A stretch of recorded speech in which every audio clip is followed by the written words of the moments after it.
going from public enemy number 1 to starting chapter 2. No one can be prepared for an episode like that the whole country would have any opinion of me. Correct. Forget good or bad. In Hinduism, it's called the Atma, the witness. If you're able to witness yourself and your emotions and your journey and your pain as it's happening, that gives me a lot of relief. I think I had like an awakening or an enlightenment moment.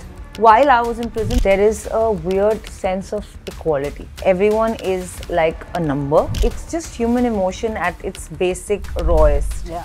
And it's survival, right? You have to survive each day. Each day feels like a year. There is a deep depression and a darkness that I obviously experienced. There were investigations every day. There was media and mobs under my building constantly. And it required a lot of strength to even make it to the investigation because I was worried that something would happen on the way.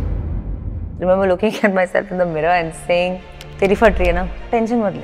मैं हूँ तेरे साथ." I think my dad he led us like the colonel that he is. And he said लड़ेंगे. झुकना नहीं है, रोना नहीं है, टूटना नहीं है. You have to take a bullet, you have to take it in your chest. I remember this day so clearly after everything was over. I remember standing in my living room. Shit, his family is finished. There was no sound coming out of my mom's vocal cords. Your journey is testimony to that it may take time, it may be really, really difficult, but you will get there. After this incident, I realized who my true friends were, obviously. Of course. I don't want men to have any power over me. Professionally, personally, or like they are going to decide कि ये लड़की को cast करेंगे. क्यों भाई? तुम क्यों decide करोगे? So I was very angry for a long time. I have not forgiven everybody. Some people are on my hit list. If so happens that my life takes me to a place where I gather the power to make things right, I will.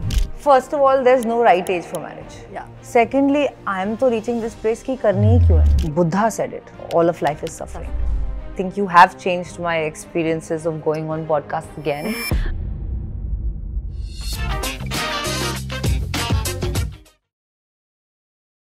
Welcome to Humans of Bombay, Rhea. Finally. It's been many years and through many people that have been like, I want you on the podcast. So thank you for finally coming. Thank you, Karishma. I'm really happy to be here and I wanted to come and I mean, a lot of my friends were like, you should go on this podcast and you should meet with her.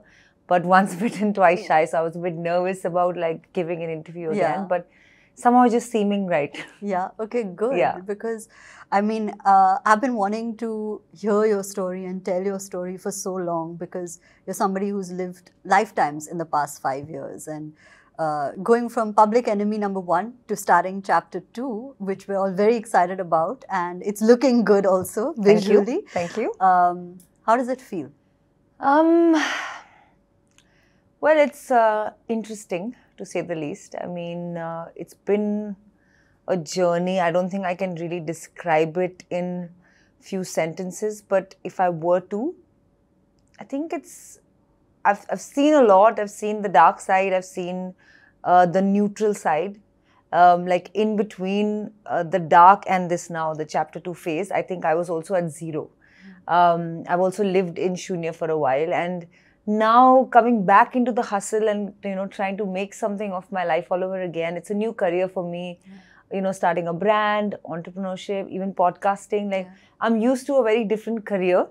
So it's interesting. I'm just happy that there is a renewed feeling of, wanting to do things again. And, just that curiosity is back. Yeah. And that's sometimes the differentiator, right? Just wanting to be there and wanting to do these things and embracing the entire journey. I want to go back a little bit in time to baby Rhea and growing up, you've been from an army family and you were in Bangalore briefly before finally coming to Bombay. Actually, that's wrong information about me. It's wrong. Yeah, I was never in Bangalore. So why is this all over the internet that you were in Bangalore briefly? I think that this is one of the better rumors about me. Okay. This is one of the we'll take better misinformations about me. Okay, so we'll take this one. Yeah. So actually, I didn't live in Bangalore ever. Okay. My dad was in the army. My mom's originally from Bombay. She's Konkani Mangalorean, and my dad is Bengali. But we traveled all over India. A large part of it was North India and a little bit in West Bengal and Northeast and stuff like that. But I went to 14 different schools in 12 years. Like an army child. Like an army kid. And Agra, Ambala, these were where my formative years happened, my teens and, my 7th grade to 10th grade. So it was a very different life to this Bombay city kind of life. The air is clean. The people are nicer. They are calmer. It's a slow-paced life. Correct. And you get to play a lot. There's a lot to do, like activities-wise. So yeah, no Bangalore. No Bangalore, but a lot of travel in general. What did you want to be when you were growing up? Actually, I wanted to be an engineer. Okay. I wanted to get into IIT, Okay. and I was studying science.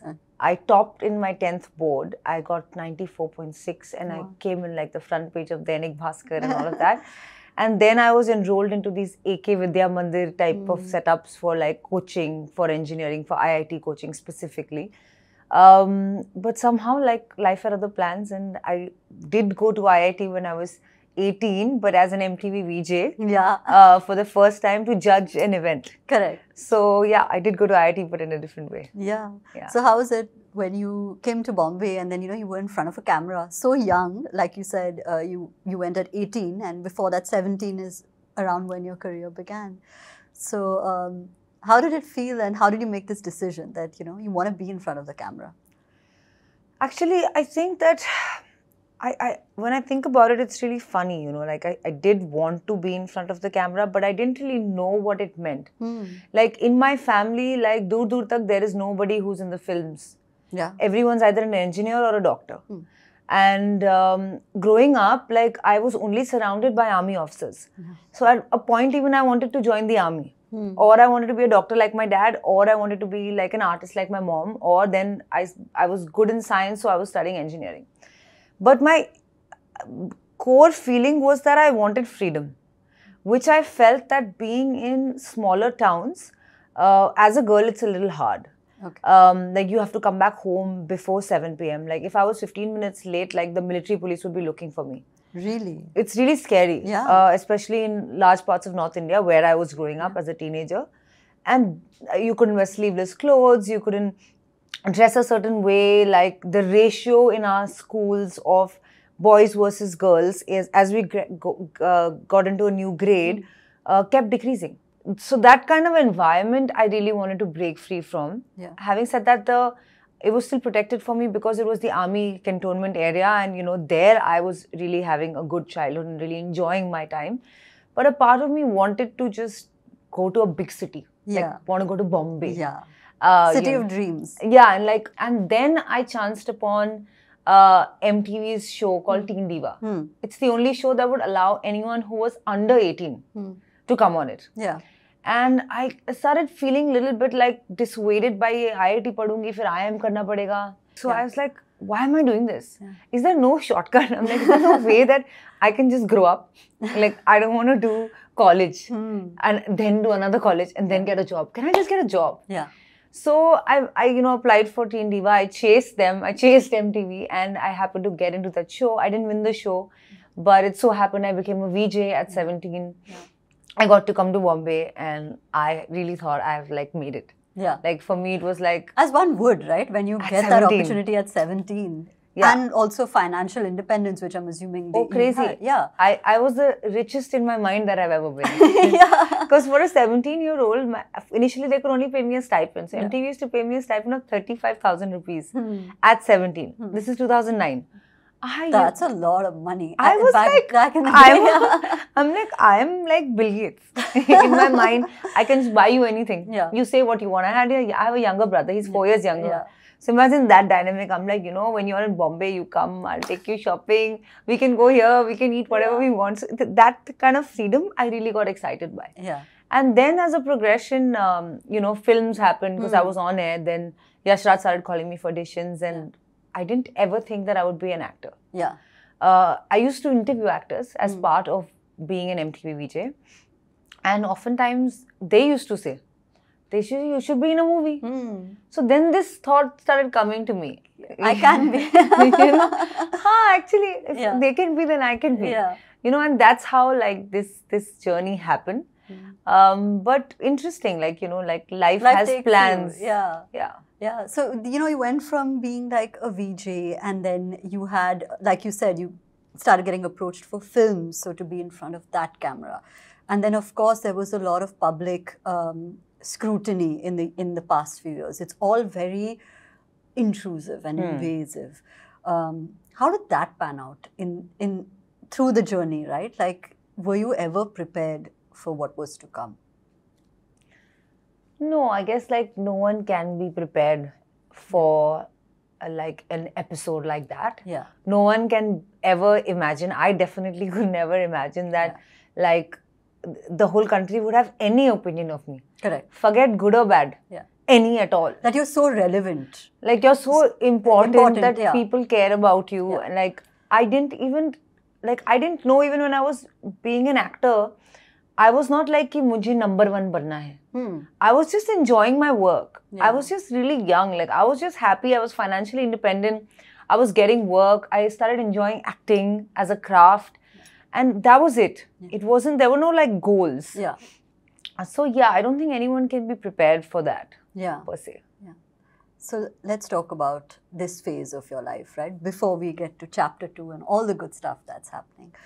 Because I believe that that's the phase that has shaped you into who you are today and is allowing you to have this conversation and talk about it. How do you deal when you're going through something the way you did? And I ask this because for people who are watching, they may not go through what you are, but they may be going through something that feels like the weight of the mountain on their shoulders. How did you cope?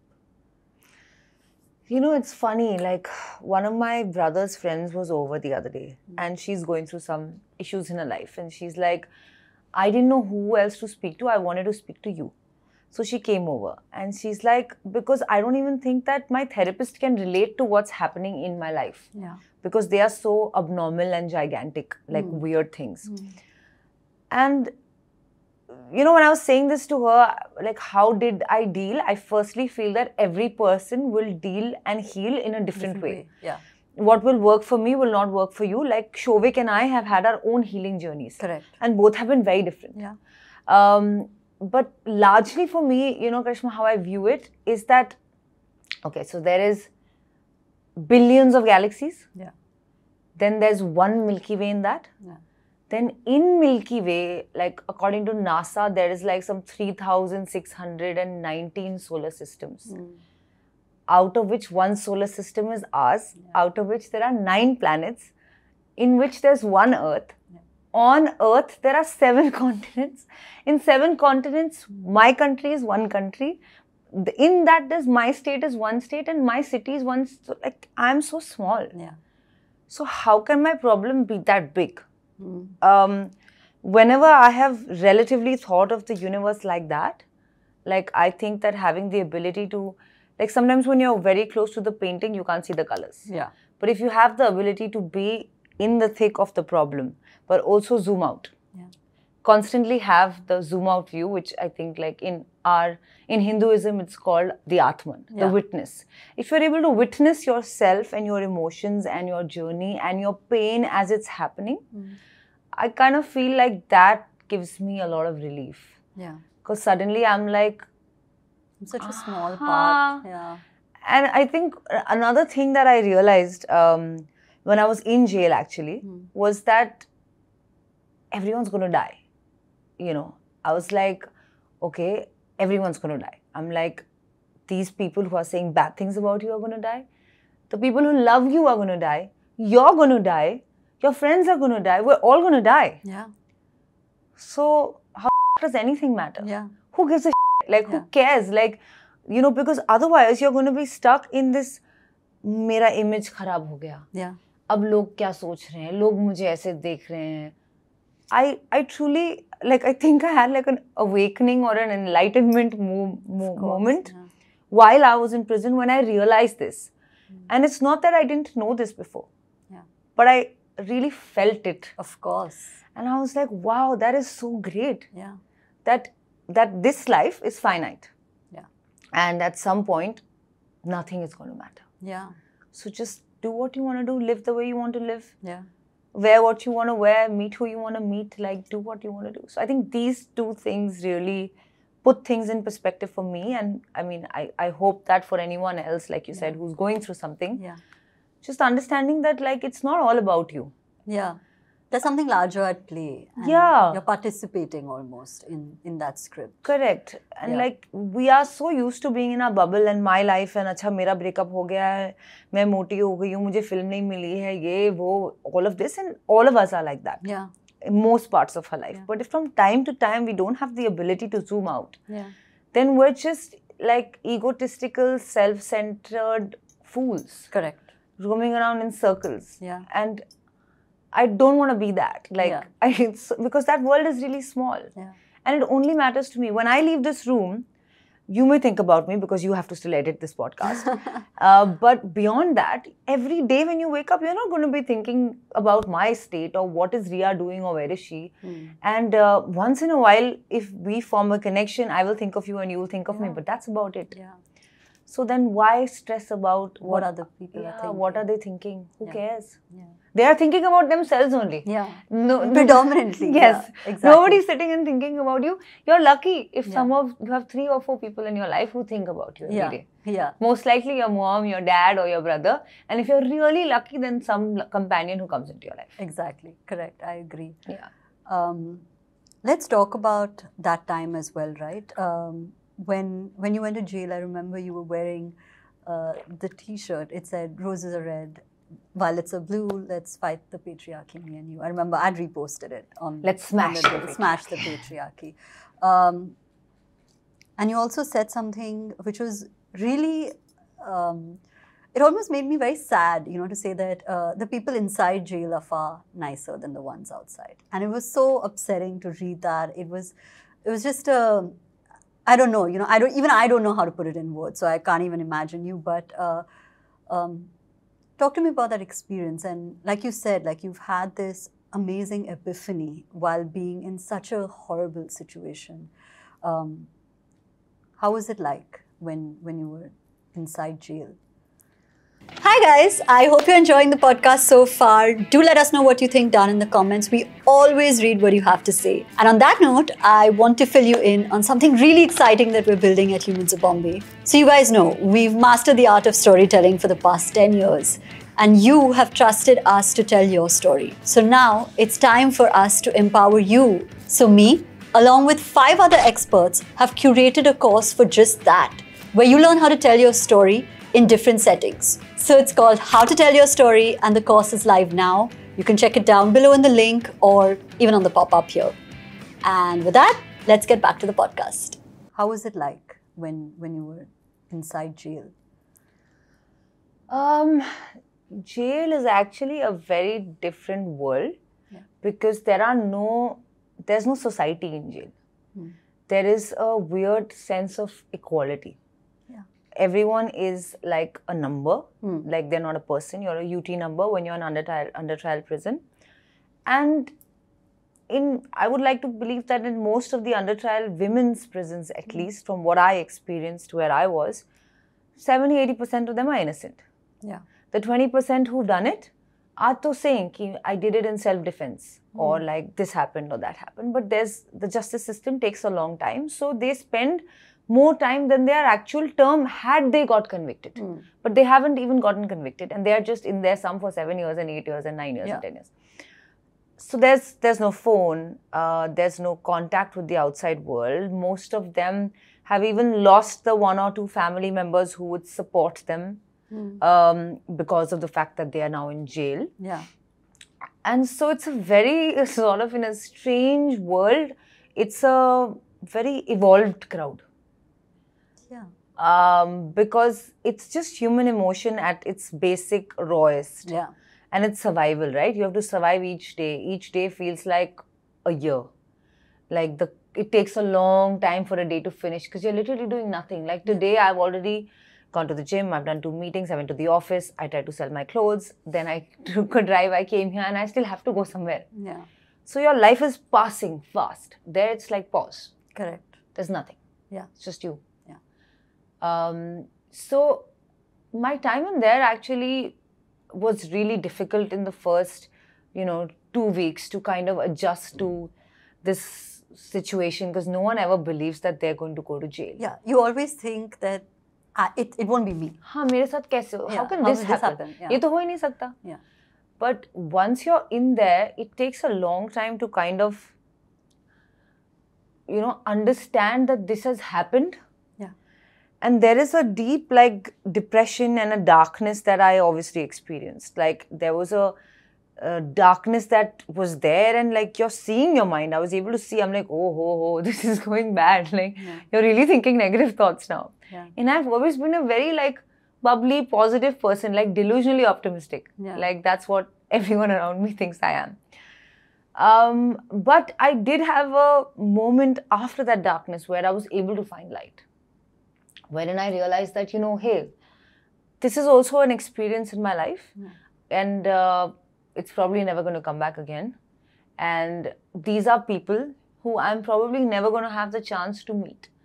And some of them have no hope in their life. They have nobody on the outside fighting for them. Yeah. They have no means to get legal support, and they have given up.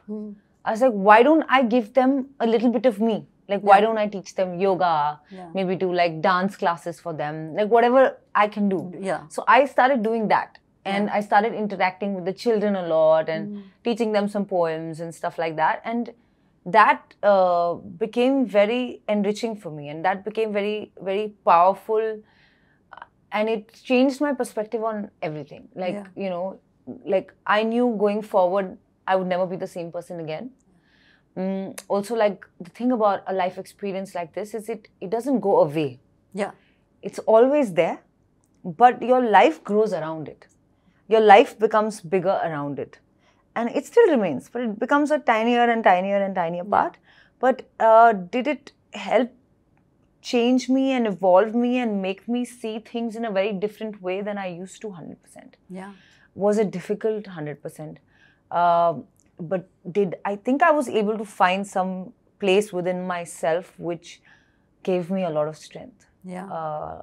It gave me a lot of strength. And for some reason, having found that space inside me, I feel really, what's the word?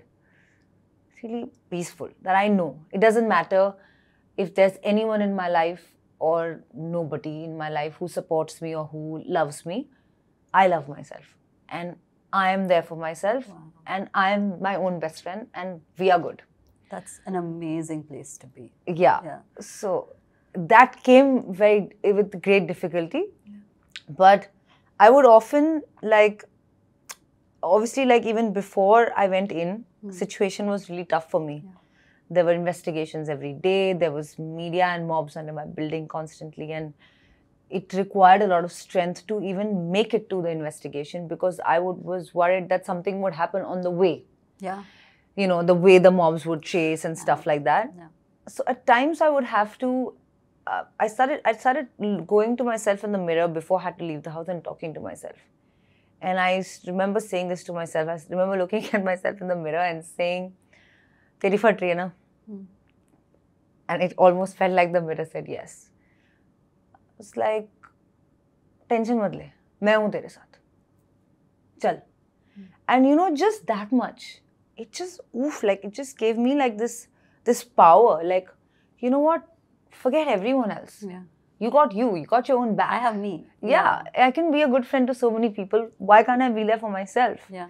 And that kind of became a conversation that I started having with myself thereafter. And that's the most important conversation you can have. Yeah. Because it's so much of it is in the mind, right? And what you process and allow to sink in, really. Firstly, tremendous. I don't know how you did it. And I remember tracking it every single day to just see when you're going to come out. I was very, very absorbed into your journey. So just hearing it firsthand, I feel like, there's a lot of strength that people can derive from just hearing this, if nothing else. I have two questions for you. The first is, while you were going through this, a family member was going through something similar. Like you said, your younger brother who's 4 years younger than you. How difficult was it as a family at that point? And how did you all band together? And again, I ask this question because a lot of people find it difficult to see their family suffering. And, you can still hold it together for yourself, but when it comes to your family, you automatically, they're the people you love the most. They're almost your weakness. So how was that? I think that was the hardest part for me. like my brother going in, and he was inside for 3 months. Yeah. You know, and a lot of his friends also who were like brothers to me. Of course. Went in with him, and it was just so heartbreaking because like I saw these little boys grow up. Like I saw them going to school with their water bottles around their neck here and like Reuniting. I was like, my God, like how am I going to cope with this? But you know, he is my weakness, but he's also my strength. Yeah. And I remember, like, I got arrested a day before him, and I remember having a conversation with him before I was leaving for jail, and he said to me, he said, you know, now don't think of me as your brother. We're not brother and sister anymore till we come out. Yeah. Just you get to take care of yourself, I'll take care of myself. And, you know, we just had to figure out mom and dad. Mom and dad became the bigger worry because, you know, both your children are inside, like what's going to happen to your parents, right? So that took precedence over even each other. Yeah.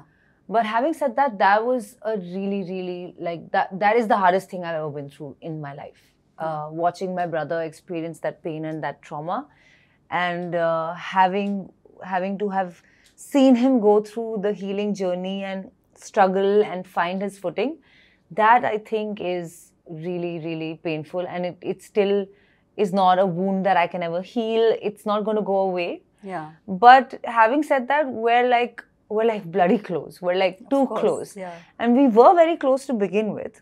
But now we're abnormally close, like to the point where like I will greet him when he comes back home from the gym. Yeah. Although we live together, I'll be like, hi! And if there's someone in my house as a guest, they'll be like, don't you guys live together? Yeah.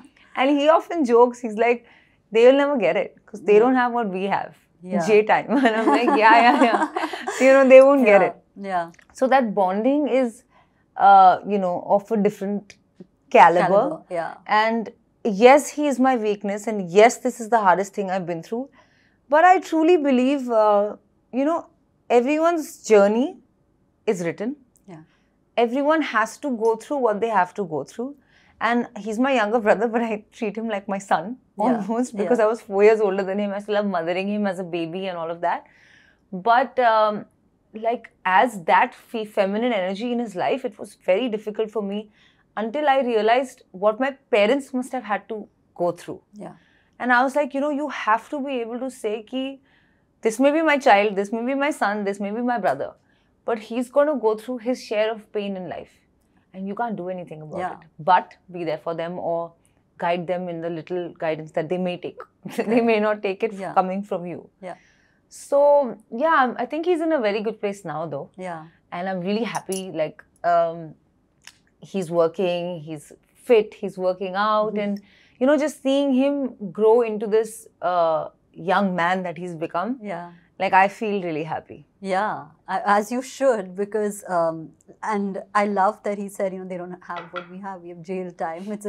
It's a highly optimistic, like you were saying, a very optimistic way to look at it. And of course, experiences like this is abnormally different, but they draw you close, right? Like even as siblings, I have 2 siblings as well. When you're put through something like this, it automatically just brings you closer.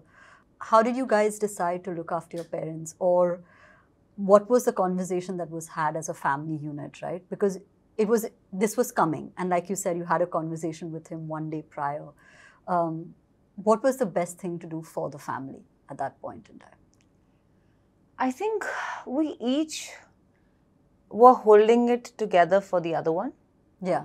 And not showing what we're feeling, how miserable we are. Because I don't want you to feel bad. If I cry, you'll cry. If you cry, she'll cry. Mom cries, dad will cry. It's a domino effect. So it's like, okay, let's not do this. But I think my dad, like, kind of led us. Like, he led us like the colonel that he is, you know. He was like, okay, guys, we used to huddle every night. And he used to be like, listen, this is going to be long. It's going to be painful. You need to take care of your health. And we all need to get sleep. ये कल खत्म नहीं होने वाला है, ये चलते जाने वाला है, थोड़ा वक्त लगेगा. Eat properly, don't drink too much, and sleep well. Sir, and just think one day at a time. Don't think about now. When will this end? Yeah. Think, okay, today this is my task. I have to go here. I'm going to have these problems on the way. There's going to be so many people chasing me, blah, blah, blah. But today's day, finished, done. Yeah. Okay.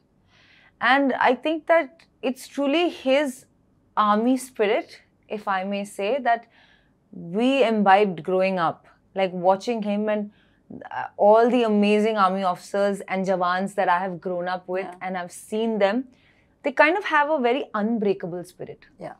And they kind of have that spirit of a survivor and a fighter. And as a young person, as a young kid, you kind of pick that up. Yeah, it's osmosis. You'll pick it up. Correct. Yeah. So I think that we have that in us as a family. Yeah. And in this difficult time, I think my dad really held the fort for us. And he said, ladenge. Yeah. He's saying, jhukna nahi hai, rona nahi hai, tootna nahi hai. Yeah. He's saying, you have to fight till the very end. You have to take a bullet, you have to take it in your chest. Yeah. You know, we will not go down without a fight. Yeah. Maybe we will go down, but we are not going to go down without a fight. Yeah. And him and my mom actually are like true believers in karma. So like even growing up, like we were always taught that like truth is a power. Yeah. And my dad said no matter what is going on, he's saying truth is very powerful. He's saying you may not actively find a way to put it out there, but it comes out on its own and it will. So believe in that. And I think having that that feeling in our heart really pulled us through all of this. Because you knew in your heart, ki, okay, like I know what is true. Yeah, and eventually good will happen to good people. Or like the fact that this was just a reverse action, right? It was just not adding up. It was against nature almost. Yeah. Even if I go down to karma, like I question karma a lot. Yeah. Like after this episode, during this episode, I'm like, but I never did anything bad to anyone. Why? The why is the biggest thing, right? Like, why did this happen to me? And I often, the same brother's friend who had come the other day, this is the conversation she was having with me. She's like, but I've never seen you be this, why me? She's like, but I'm going down that route and how do I stop? And actually, I did go down that route. And I did question karma. But what I realized is that तुम में क्या special है कि तुम्हारे साथ बुरा ना हो? Yeah. There's so much happening in the world. Look around you. Like, we're anyway lucky. We're anyway the blessed lot. We should be grateful. If nothing else, we should be grateful even on the worst day of our life. Correct. And I said my gratitude prayer, which is my only prayer, which is what I say every night, which is thank you for my mom, thank you for my dad, thank you for good health and all of that, but the basics of life. I've said it every night of my life since I was 5 years old. And I said it every day through the worst days of my life also. And till date, if something good also happens, that remains the same. So I feel like if you understand that, then I don't know if the other stuff really matters. Yeah. Yeah. How is it, you know, when you're dealing with something like this, say different things, right? First of all, your family. You're also dealing with grief in your own way. You're dealing with loss. You're dealing with just all kinds of garbage being said that you know is not true, and it is a media trial that you're going through. Most people would be lucky to go through this in the comfort of their homes. Most people. You were going through it in a space where you're isolated from the world. You couldn't speak to your parents. You couldn't speak to your family. At that point, what was the strength, you know, where this is the rock bottom, right? How did you elevate yourself from that and deal with all these varied emotions? Because thinking about it also, it's like overwhelming, right? Because there's just so many different ways that this episode went. What gave you strength to balance all of those? I feel family, you know. I remember this day so clearly, like after everything was over, like we were back home, Shovik and I. I remember standing in my living room and I was like, this family is finished. I was like, we're not even zero now, we're like at minus. Like my mom didn't have a voice. There was no sound coming out of my mom's vocal cords. Because she had gone into a state of paranoia because cameras were trying to zoom into a house or whatever that neurosis that happened in the brain. I was like, Dad is not the same person anymore, you know. Shovik, though, he's gone through something crazy, like he's not the same person anymore. And I swore to myself, I said, you have no other job. I said, it'll take time, but till your last breath also, if this is your only mission, is to bring this family back up to 0. Forget +1, +2, minus say 0. That's your only job, Rhea, and this is all you have to do. And that gave me a lot of strength, because I was like, ये तो मुझे करना है. You have a purpose. I have a purpose. Yeah, you have that mission. I may not have a job anymore. I may not have a bank account because it was frozen. I may not have anything, but I had purpose and I had drive, which is actually more than I had before. Yeah. And then that gave me a lot of strength to figure everything out. Like, even if it meant to take them away to a beach in Goa for the first time, it was so difficult then. But to make that happen and to just let them have that experience and for them to again realize that life can be this also. Yeah. I think that it took a long time, but I proudly say that 4 years later, we're not at 0. We're at like 6, 7, 8, 9, 10, I don't know. Yeah. Like I walked in home recently from work and I saw my mom and dad, like one of them singing and one of them dancing the way they used to. Yeah. And I was so overwhelmed. I'm like, you did it. Yeah. It happened. Yeah. So like nothing is impossible. Like it also kind of gave me that power for my own self. Yeah. Like being able to have them smile again was like, tu bhi hasegi. Yeah. You know? Yeah. It'll happen for you also. Yeah. So that I think was my... And it seems like rock bottom in the moment. It does get better. Like your journey is testimony to that it may take time. It may be really, really difficult, but you will get there. Eventually you will get there. Yeah, I think also, like I have like after this incident, I realized who my true friends were, obviously. Of course. And I'm glad, I keep joking with them now, that I actually didn't choose you all. I love you, but I don't like you. Yeah. You're very irritating, but you chose me. Yeah. You're 4, 5 friends only who remained, right? Yeah. But my friends played a phenomenal part. Yeah. Like from taking care of my parents when we were inside. Like one of my friends, couple friends, they used to drink with my dad and eat food with them every night while we were inside. When I came out, I'm like, why have you all gained so much weight? I'm like, Kamino, mein jail mein thi, tum yahan khana kha rahe ho, weight put on karo. They're like, no, dude, we were just trying to make uncle, auntie, you know, eat and drink and make them feel a little normal. Yeah. And I was like, oh, wow. And I was surrounded by like superpowers of women. Yeah. You know, some of my girlfriends, the way they stood by me, my God, like, you don't need anything else. You can have one true friend in life and that's enough. Yes, you're good. That's enough. Yeah. And like Shibani was that for me. Yeah. My other friends, Nidhi and Anisha, Samiksha, like bunch of them like really held fort. But the way they did, like the way Shibani stood for me was enough for me to know that the whole world can be against me. I have one friend and she's my true friend. That's all I need. Yeah. It's really not about quantity. It's about like who will actually be there, right? And especially these moments, open your eyes wide open. Yeah. When you were leaving jail, did it feel like freedom or was it just more nervousness as to now what is it going to be like outside? Actually, for me, the day I got bail, my brother didn't get bail. So it was my worst day in my entire phase. Because I was going to be out, but he's still not got bail. So that was the only time that I broke down. And I was shattered. I was like, it's so difficult. Yeah, of course. Because I always hoped for us to come back home together.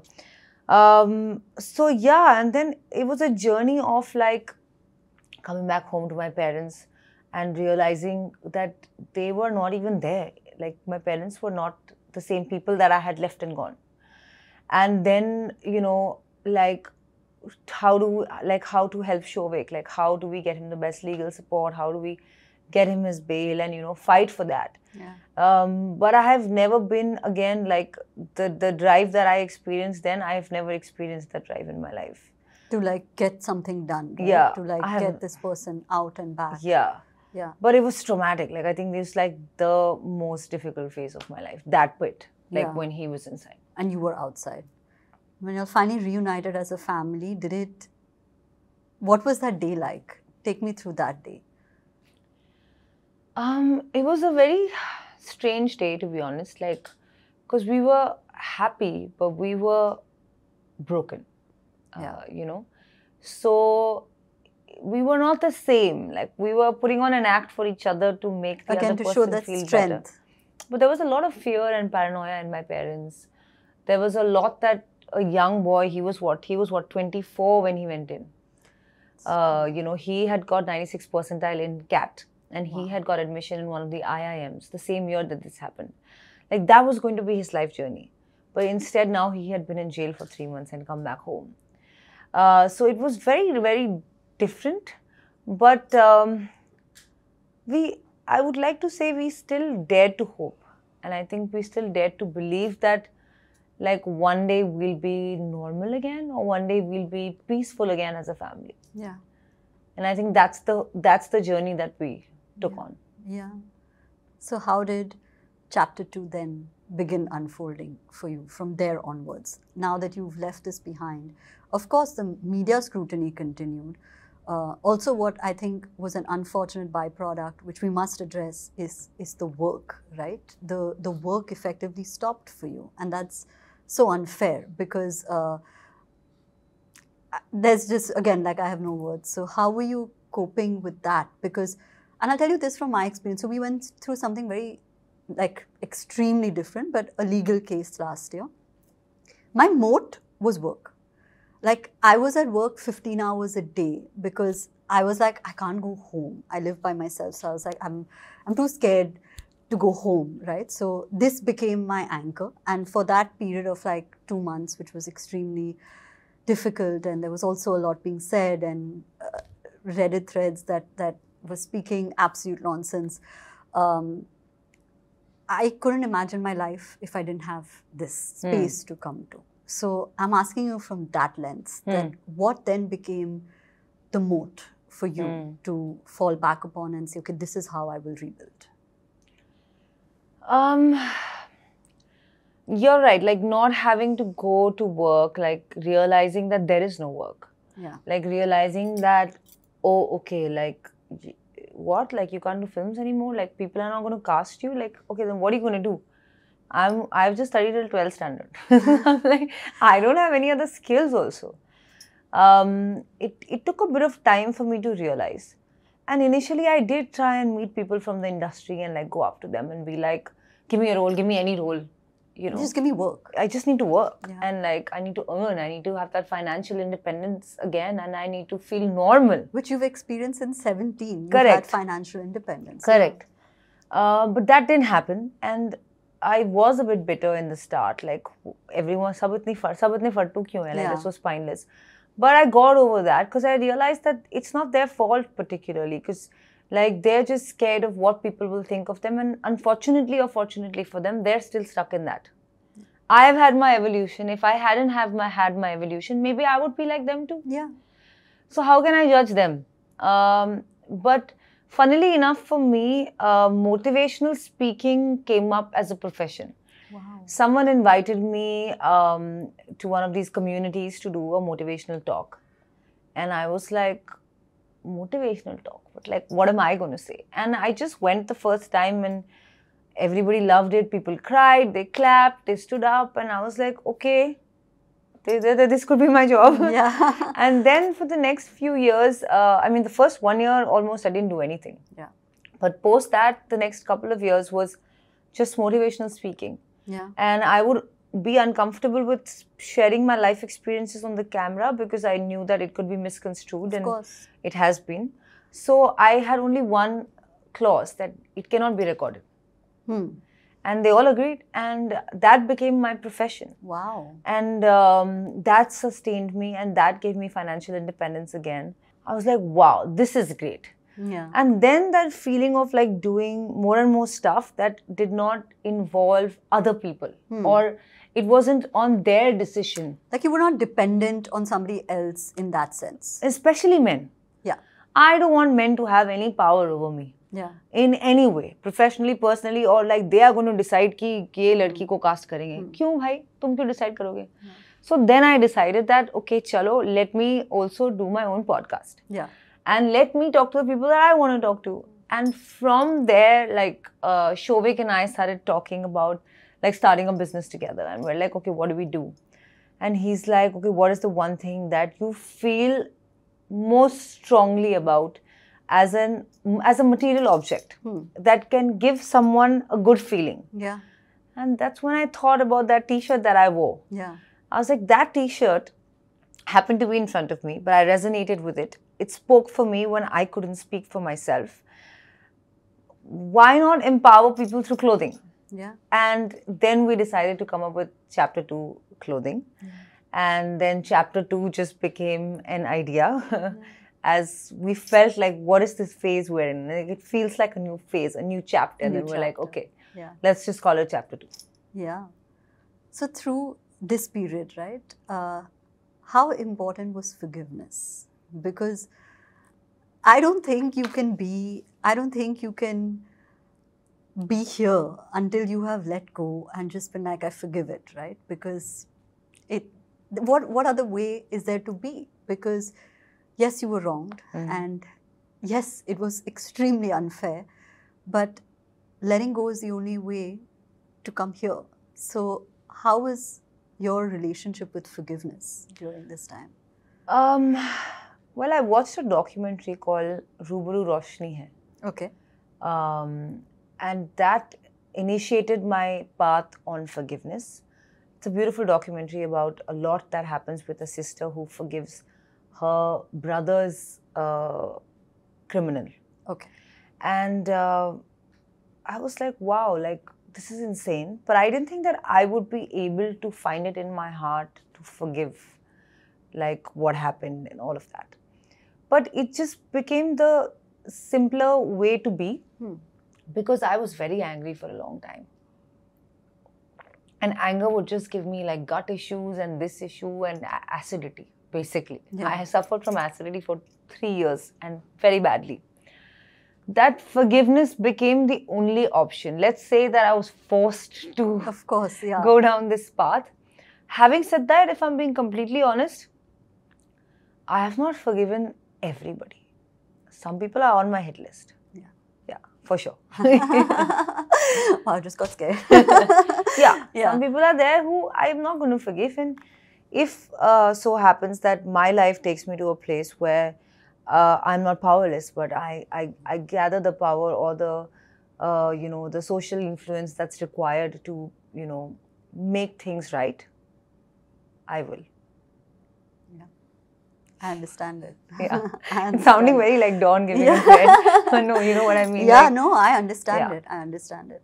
You also went back on camera with roadies and you were a boss. You looked like a boss and it was so nice to see you, embrace that version of you. And was it difficult going back to camera, or did you take it like, okay, I know this, right? It's like learning how to drive a car, pick up a bicycle. I think MTV is like home, right? Like I joined MTV at 17. Yeah. I know everybody there. So like when, for example, Debbie came to me, who's a producer at Roadies, and like Debbie was a producer on Teen Diva. Yeah. Which was my first show. That's like life coming full circle. Right. And she came to me and she was like, you know what, you started here, why don't you restart with us only? Yeah. I was like, this makes sense. And it was a little nerve-wracking because I was coming from a healing inertia where all I was doing was healing. Correct. So suddenly like facing a crowd and then there are fights in there and all of that was not easy initially. But very soon I realized that, look, I have been an MTV child. Like, I'm born for this. Like, this is right. This is the right place. This is where I should be. Yeah. So yeah, Roadies really did, fast forward that healing for me. And get you quicker to Chapter 2. Get me quicker to Chapter 2. I would actually like to believe that my Chapter 2 started with Roadies. Okay. It initiated the phase of my life where I felt like a normal person who can go to work, who can shoot, and, who can like do anything. Yeah. and you could see that, you know, on camera, you could see it, that it was a new you, and it almost felt like you were liberated in front of the camera. So amazing. And we'll come to chapter 2 now, which is so fun that you've begun it with your brother. It almost sounded so cute when you said, what should we do together? When you began this process, right, of now running a business and also podcasting side by side, it's all of a sudden all this activity and all this passion and motivation and all the good tones that are being hit, right? What was it like when you saw the brand launch and it got so much love? It's sold out, I believe, which is amazing. Yeah, lots of it is gone already. Yeah, it's sold out. So how does that make you feel now?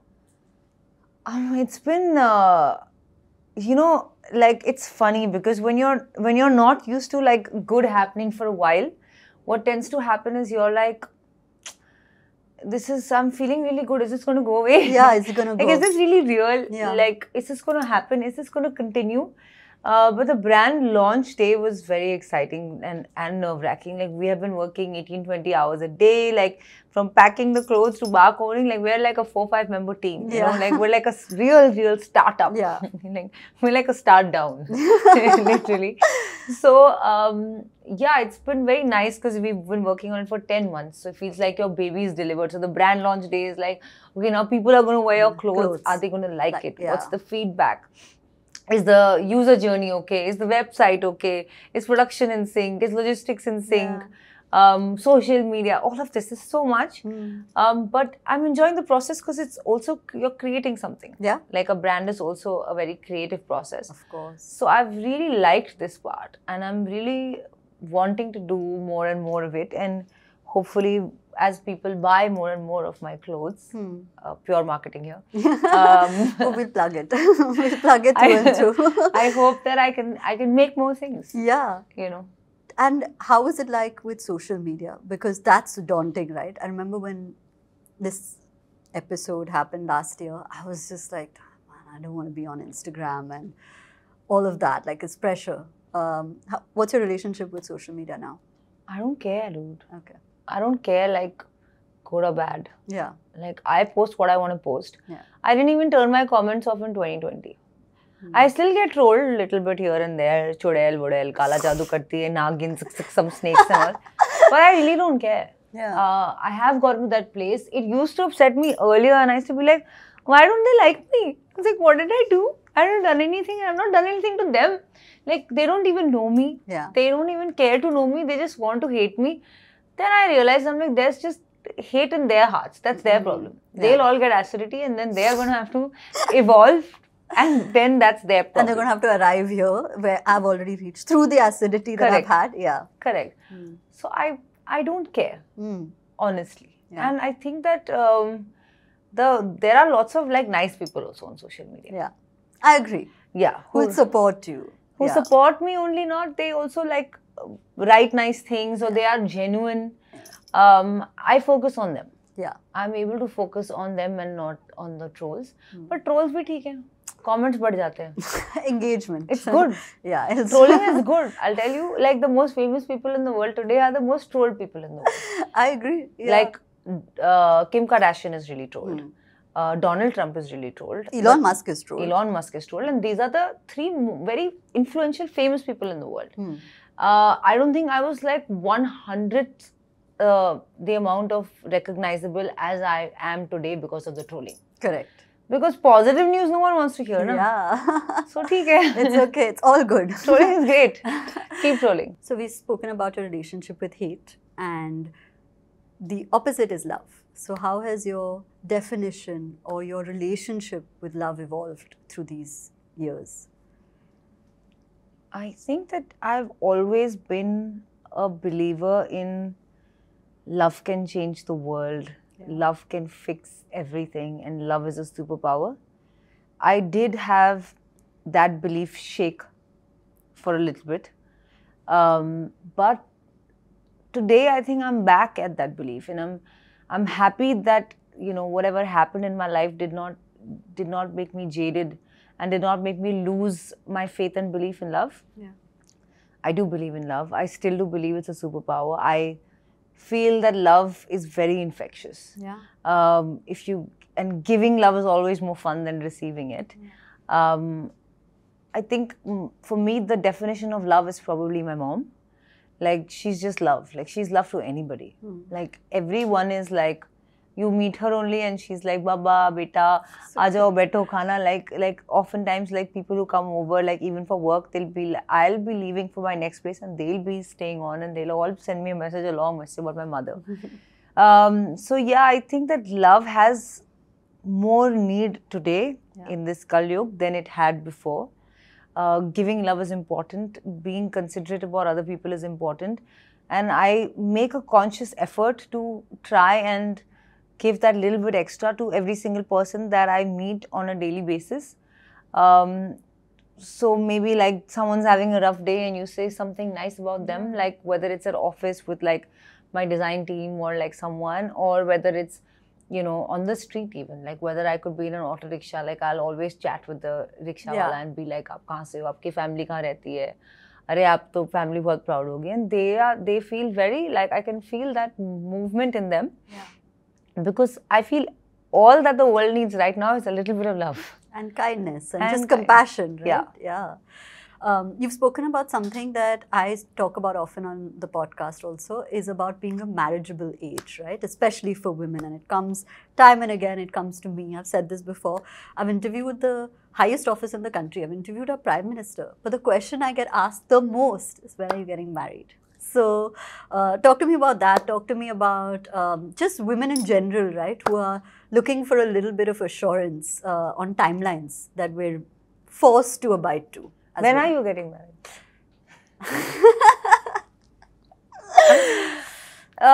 Yeah, I think that first of all, there's no right age for marriage. Yeah. Secondly, I'm to reaching this place ki karni hi kyun hai? Why do you want to get married? Today, for example, you're running your empire, you're doing your podcast, you're creating a value for yourself in this world. Why should this be pressure on you only? Men don't feel this pressure. Because of a biological clock. Correct. Great, you can freeze your eggs. Exactly. Right? Okay, that is also a bit torturous, but please do it because it's available. Yeah. Having said that, most of my girlfriends either got married in their 40s or got pregnant in their 40s and had children in their 40s. No way. Majority of them did it then. I still have a bunch of friends who've done it already at their 30s and 20s and all of that. And I feel, when I weigh the two of women who got married in their 20s and early 30s versus late 30s and 40s, that side's winning. Really? In my Excel sheet of pros and cons, the 40 category is winning, because as a woman today, I am 32 and I don't think that I'm ready yet, because I still want to do a lot of things in my professional life. I had a 3-year halt now. I want to restart. I want to do this. I want to do that. Maybe I want to study psychology. I don't want to go to the court of law for one more thing. Yeah. Now, वहाँ से ये वाला permission भी लूँ किससे प्यार करना है? Yeah. You know, I go for my passport and all of that anyway. I don't want to go for this. Yeah. So I think that if you're in that place in your life where you're thriving, I don't think a man or being someone's wife is going to fulfill you. Also, it's just so much of dependency on a piece of paper that is meant to keep you together, and or to have a child, right? Even for me, the child is the context for marriage. It's not the other way around. Correct. But every time I have sat on this couch, the most maximum trolling that has happened of me on the internet is when we release clips where I say, freeze eggs, you know, it's a viable option. So we're getting an IVF doctor actually on the podcast to really break down that it's totally okay and it doesn't mess with your natural biology and things like that. So I think anyone who wants to freeze their eggs should freeze their eggs. Yeah, 100%. More on women and career and ambition and now entrepreneurship, right? How do you look at your career and your ambition as inspiration to so many girls out there, you know, who may want to start a clothing line or a podcast?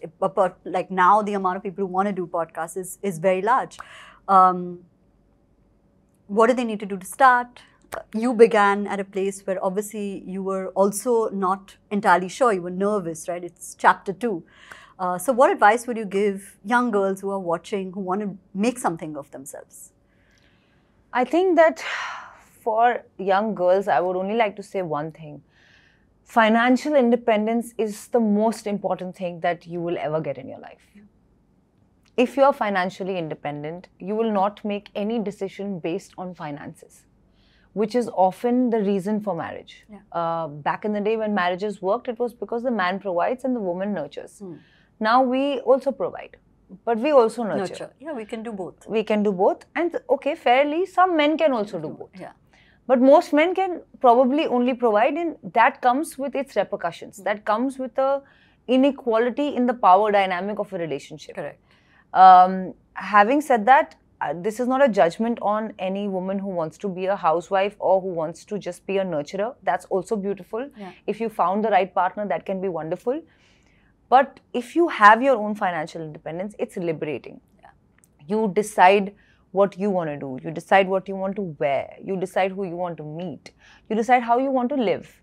And I think women, as women are, we can only thrive when we are not thinking with shackles. We're not thinking based on conditioning. When we are all thinking as individuals, as it should be, equal to men. And that equality has been a long struggle. Of course. We're still struggling. We're still trying to get there. So this is, according to me, an accelerator towards that equality. Because you ain't going to take no man's shit when you got money in your bank. You know? You're not going to be no one's wife, and no mother-in-law is going to yell at you when you can walk out. So you don't want to be stuck in a place where you have to stay in a toxic relationship or a toxic marriage because there's no other choice. What can I do? 100%. Okay, we're down to the last question, and it's going to be a long one, a deep one, and I really want you to give me everything that you think about this. You've gone from suffering, and you've understood suffering more than most in our generation, at least, to now looking like you're thriving.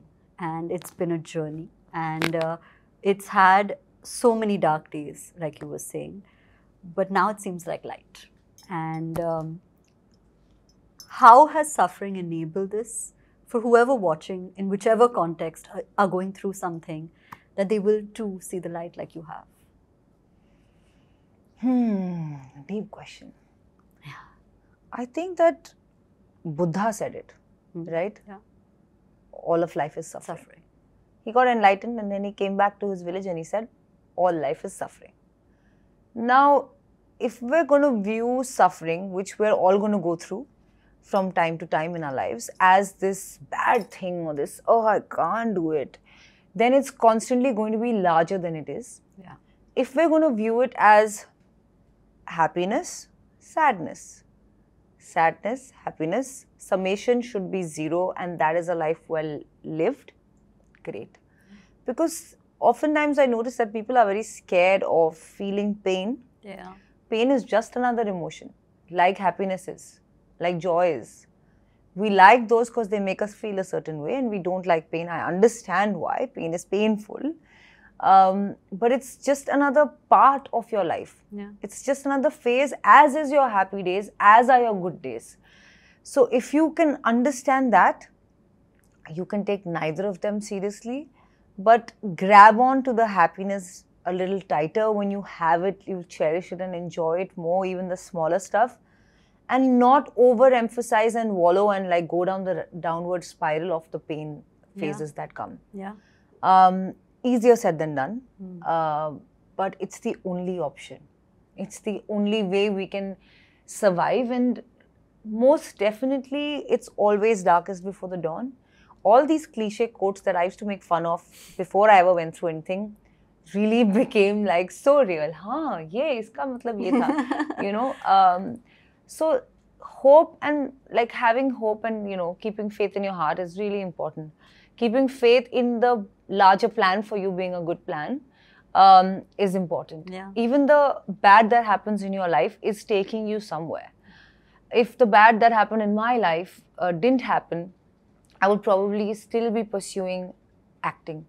I would probably be going to Bollywood parties and screenings and looking for work, and maybe I would have succeeded, maybe I would have not, but maybe I would have not known the joy and the magic of, running your own business, starting your own podcast, the liberation in all of this, I would have not known. So I genuinely believe that sometimes bad things happen because you're not going where you have to go. And if you can view life slightly more like glass half full, it'll be easier. Yeah, I agree. And thank you so much for doing this. It's been amazing, and I'm so proud of you, and I've followed your journey, and it just feels good to see you in chapter 2. Everyone, please go check out chapter 2. I hope you restock by the time this episode comes, so lots of people can buy. We're going to link everything. We started pre-orders now. Okay, so on the sold out pieces. Okay, so please go pre-order. The links are all below. And thank you, Rhea. It's been so fun, and I'm going to have you back here again, hopefully for chapter 3 and then 4 and then 5. Thank you so much. This has been lovely. Like you said, I think you have changed my experiences of going on podcasts again. Because a human conversation is always nice. And thank you for having that with me. And all the best to Humans of Bombay and all the amazing work you guys are doing. And we will know each other through the rest of our journey in life, hopefully, and meet from time to time, sometimes on camera and sometimes off. 100%. Thank you so much. Thank you. If you like this episode, don't forget to subscribe to our channel and hit that bell icon. Thank you all for being the best community, and I'll see you soon.